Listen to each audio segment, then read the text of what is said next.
But a lot of these things are really hard to accomplish. For example, reforming teacher training, reforming professional development, or giving effective professional development.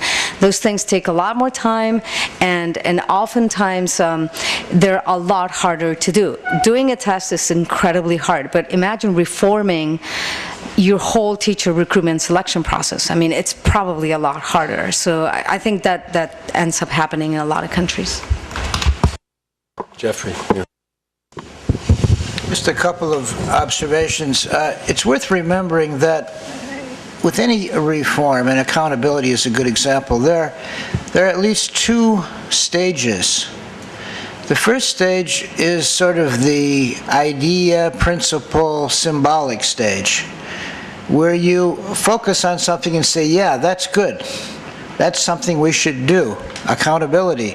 And you define what you mean by accountability. And you take it from my idea or your idea and you socialize it, you market it. And all sorts of people begin to say, yeah, accountability, yeah, right. And so finally you have, and this is where I think we're getting in Latin America, to a situation where there's sort of a general acceptance and an increasing understanding of this idea of accountability in education. That's only stage one. Stage two is figuring out how to do it. It's implementation.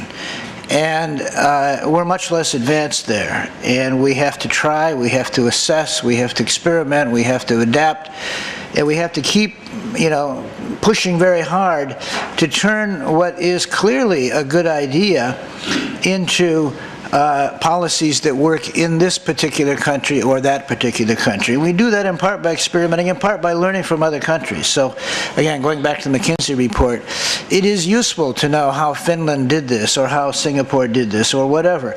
You may not be able to do exactly what they did, but you may learn something from their experience that you can adapt in some way and take advantage of in your own country. And Latin America is slowly beginning to do that.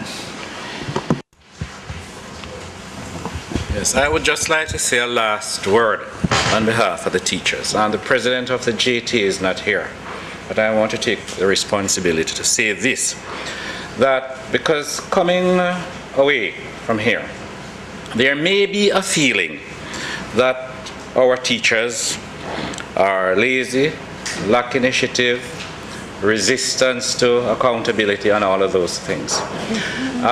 Having gone through the length and breadth of Jamaica, having seen teachers at work, having participated in various events, whether development seminars, professional development seminars, whether seeing teachers who are at this time, the bulk of the teachers right now are studying, sometimes after schools, weekends, during their break, summer break, and so on, working very hard.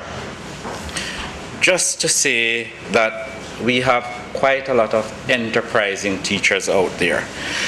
The big problem is that much of the stories are not being told. And I think we need to get the stories of the teachers out.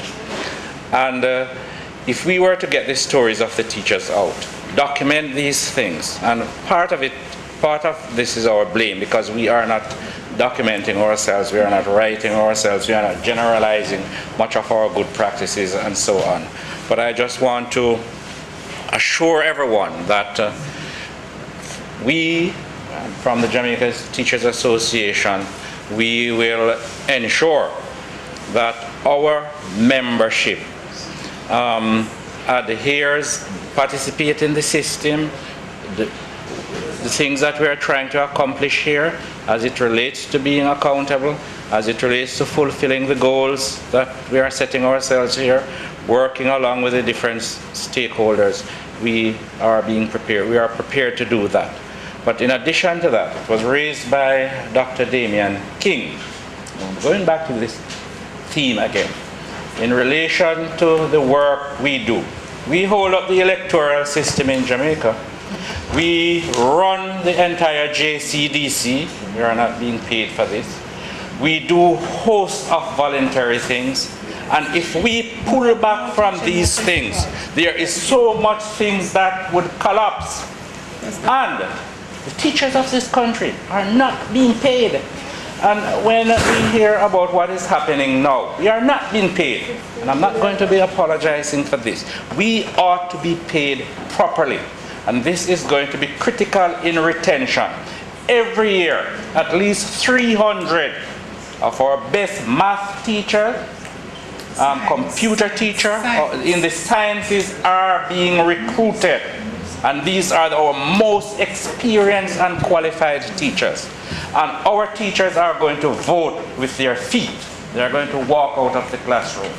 Those are my last words. Can I just,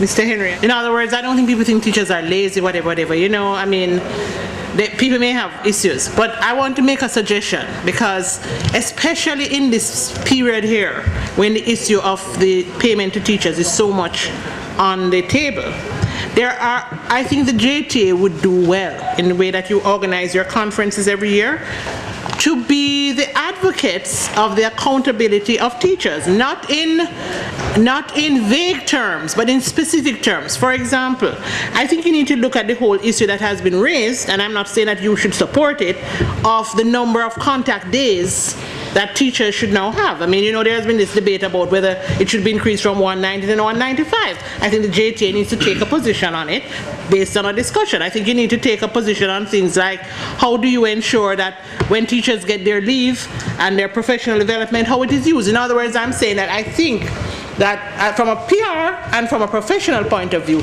you should perhaps lead a debate on accountability rather than responding to it publicly.